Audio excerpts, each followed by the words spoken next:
naman doon yung mga milestone years lang, 50th, 75th, 100th. So, don't tell me na grabe yung budgetary ano nito, not because every year you need to celebrate it. It didn't refer to your bill. There was a bill filed by Senator Tulfo that imposes a 15 million budget on the Philippine-France bill. So I'm certain we can do without Ayusin that. na lang natin. But siguro ganyan lang That's pakiusap ko. 2129. Ang sinasabi lang nila na hindi na kailangan ng friendship law. My concern was that among these friendship bills, there isn't a single one that refers to the primary circle of friendship, ASEAN. There isn't a single ASEAN country that's declared here. Eh kung magpa-friendship day, di ba dapat mag-umpisa sa barangay ASEAN? Pwede. Yes. Ganun yun. So we can do it sa ASEAN and then we can do it dun sa ibang ano. So magandang araw mga kaibigan. Ayun po, napag-alaman natin na merong bill ni Senator Raffy Tulfo kabinbin sa Senado at nagkaroon ng hearing. Philippine-France Friendship Bill na nangangailangan ng 15 million budget per year. Grabe. Mabuti na lang at nandyan si Senator Imee Marcos, chairperson ng Committee on Foreign Relations. Nako, ayan, hindi nakapasa. Kay Senator Imee, tinawag ang mga representatives ng Department of Foreign Affairs, nagsalita sila, at ang posisyon ng taga Foreign Affairs is hindi na kailangan. Pwede nang i-celebrate yung ganong friendship ng France and Philippines sa pamamagitan ng presidential admin order o ano pa yan, just the president himself pwede na at hindi na kailangan. So, salamat. Pati si Senator Pimentel sumang-ayon din kay Senator Imee na hindi na kailangan. Kung kinakailangan man ng friendship deal with other countries, sabi ni Senator Imee, dapat magsimula dito sa ASEAN, yung ating mga kapit-bahay, Malaysia, Philippines Friendship Bill, diyan tayo magsimula eh. Wala nga tayong friendship bill with our neighboring ASEAN countries, how much more doon sa France. So I don't know kung anong naisip ni Senator Tulfo na nag-file ng ganyang bill. Okay, basahin ko lang ang mga comments tungkol dyan. Una, ShUNGatic bill, sabi ni Larry Ana. So sad, bakit napuno ng ShUNGA ang Senado? Next, Brightstone Home Tutorials. Raff, pinagkakakitaan mo ba ang pera ng gobyerno? Walang kwentang bill, makikinabang ba kami dyan? Sa dami ng hearing na ginawa mo yan talaga. Okay, may tinatawag na mema pasa lang. Naalala ko yung, ito si Terence, maalala ko yung anti-taray bill. May bill pa siyang ganito, anti-taray bill. Walang kwenta, sayang isang oras, sayang pera. So, may maipasa lang. Yun daw ang dahilan. Okay, pakinggan natin ang ibang detalye sa hearing para yung posisyon ng DFA mapakinggan niyo na hindi na talaga kailangan. With the bill of Senator Tulfo, I believe it's to do with France. Perhaps before going into the detail regarding the various Friendship Day bills, I'd like to primarily ask, do we actually need a law to declare a friendship bill? What is the use of such a law? Shouldn't there just be a presidential issuance? In my understanding, other countries do not legislate friendship bills. So, is this even necessary? DFA, please. Thank you, Madam Chairperson. Good afternoon again. Thank you for giving us the opportunity to present the position of the Department of Foreign Affairs. I am Secretary Berting Candelada. We want to give you an overview of the position of the Department of Foreign Affairs. By the way, online also present is our ambassador to Hungary, Ambassador Frank Simafranca. Yes, thank you very much. We recognize the ambassador from thank you. for Hungary. Yes, please. Okay. Just a quick question. Why is it even necessary to enact a law to commemorate friendship with France or any other country? If you allow me, we have a very brief, just introductory Yes, statement. yes. Thank you. Please. We generally support the objective of the bills, all the bills proposing commemorative events under consideration, which is to commemorate the milestone years in our bilateral relations. In fact, the Department of Foreign Affairs, through its foreign service posts, celebrates these milestones on a regular basis. Diplomatic missions in Manila also initiate such activities almost always. Sorry, I on a didn't get the separate first basis. sentence. What was it? We commemorate the milestone years in our bilateral relations on a regular basis. Which means that on a regular basis, every 5 years, normally 20 years, 15 years, we do that. Sure. Okay. And also our diplomatic missions, president embassies here in Manila also do the same.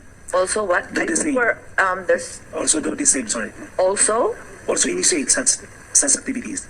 They Yes, also- but these are activities. I know for a fact that Spain, for example, we have a Philippine-Spain friendship bill, but it appears that there isn't a counterpart bill in Spain. So other countries don't do this. Yes, ma'am. If you ask us if there is a legislation on the part of our other countries which we have diplomatic relations, we are not quite sure of that there is none. In fact, we are not aware of any legislation which also calls for a commemorative event as far as Philippine relations with a specific country. I think necessarily, as you indicated, we've always celebrated landmarks and years such as the 10th year, the 50th year, and so on. Parati naman talagang pinagdiriwang yon. Pero kinakailangan pa ba isa batas ito? Our position is that it is not necessary through Okay. legislation, ma'am. That's correct. And also that the other countries do not legislate the same. Yes, ma'am. For example, the Philippines-Spain friendship is not declared likewise in Spain. Isn't that correct? For specific questions, I will ask our heads of geographic office to answer that, ma'am. But if you allow me, we have two more arguments to present to you. Your Because- arguments are pro or con? More code, ma'am. Yes, correct. No, it's fine. Just a yes or no.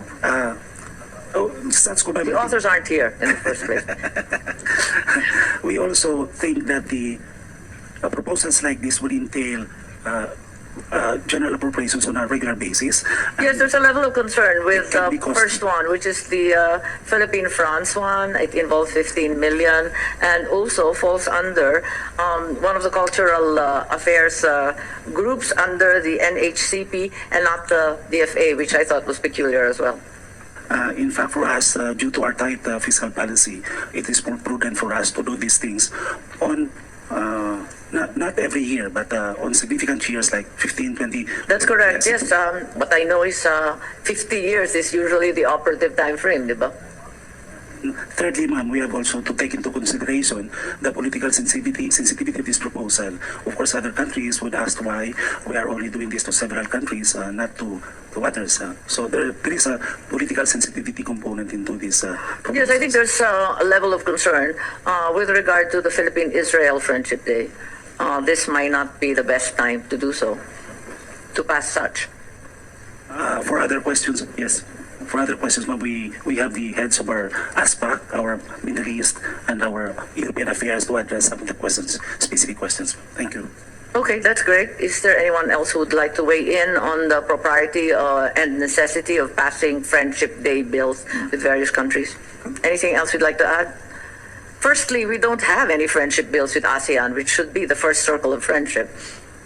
Wala namang ganun, di ba? So I'm a little curious as to the need for this. Sige. And if absolutely necessary, if there's some urgent, compelling, and very important reason to declare a Friendship Day, surely an executive issuance from the President would suffice. What are your thoughts, DFA, please? Definitely yes, ma'am. It doesn't have to be through legislation. It can be done through an executive order, administrative order, or maybe in fact, Nothing at all. I mean, you just celebrate on it, the, on right? the part of the Senate or Congress, you can pass also a resolution. Yes, which we have Which on we have occasion upon basis. visits by the foreign minister or the counterparts in the foreign senates. We've done that regularly. That's correct. Yes, ma'am. That's good. Thank you. So we can have a very short hearing. This is great. Okay, so you're saying bills 1 to 8 may no longer be necessary. Koko, now the author is here.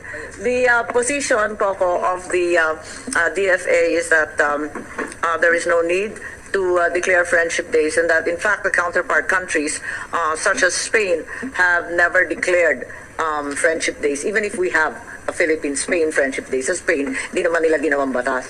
So perhaps it's not necessary, and it might impose undue budget burdens on us to compel us year on year to celebrate when the usual practice is every 50 years only. Thank you, Madam Chairperson, for scheduling and the bills for hearing. Well, number one, we determine our own acts. I mean, if Spain does not do it, so why does that determine what we should do or not do, di ba?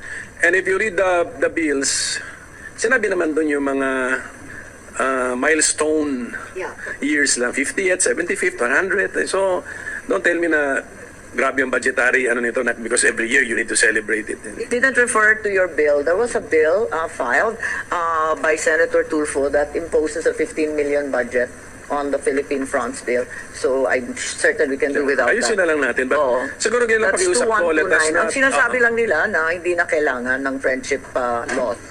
Actually, marami na rin tumatawag sa akin ng mga ambassadors and they appreciate it actually. Basta ang point ko lang, let not state practice by another state determine what we should do. Di ba? My concern was that If they among do- these friendship bills, there isn't a single one that refers to the primary circle of friendship, ASEAN. There isn't a single ASEAN Precisely. country So that's we- declared here. Kung magpa-friendship day, di ba dapat mag-umpisa sa barangay ASEAN? Pwede. Yes. Ganun yun. So we can do it sa ASEAN and then we can do it dun sa ibang So I don't think we will lose anything. Kung budgetary naman ito nasa sa DFA. It was already, yung bills ko at least delegated it to the DFA That's to correct. celebrate. The milestone. Milestone. That's Yung iba nga, correct. kunyari 73rd na yung iba, so you celebrate the 75th. You no longer celebrate the 50th. Lampas-lampas na yung iba. Maraming lampas-lampas na. So yun lang po, so maybe Madam Chair, if they can just study it in detail. Basta may pattern naman yung bill ko May pattern siya. It does not even affect the nature of the day itself. If it's a doesn't holiday, even say if it's a holiday or a by special virtue of non-working day. another law, Wala then nga it makes, dapat ito wala. It should not affect. It's just a declaration, a commemoration, a marking of the friendship with another country. Yes, I think, for example, the commemoration of the Hungary Friendship Day is important because yun lang ang tanging kakampi ng Pilipinas sa Precisely, Eurobloc. Isa Precisely. yun. Mga ganun Yung ba? medyo So, obvious ba? Sila lang ang bumuboto para sa atin lagi.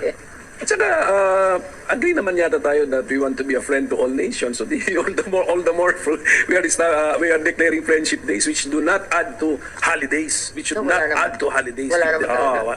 Walang Wala namang holiday, wala namang declaration kung working or not It's just a working. commemoration. And then even yung actual celebration nasa sa DFA na depends on your budget.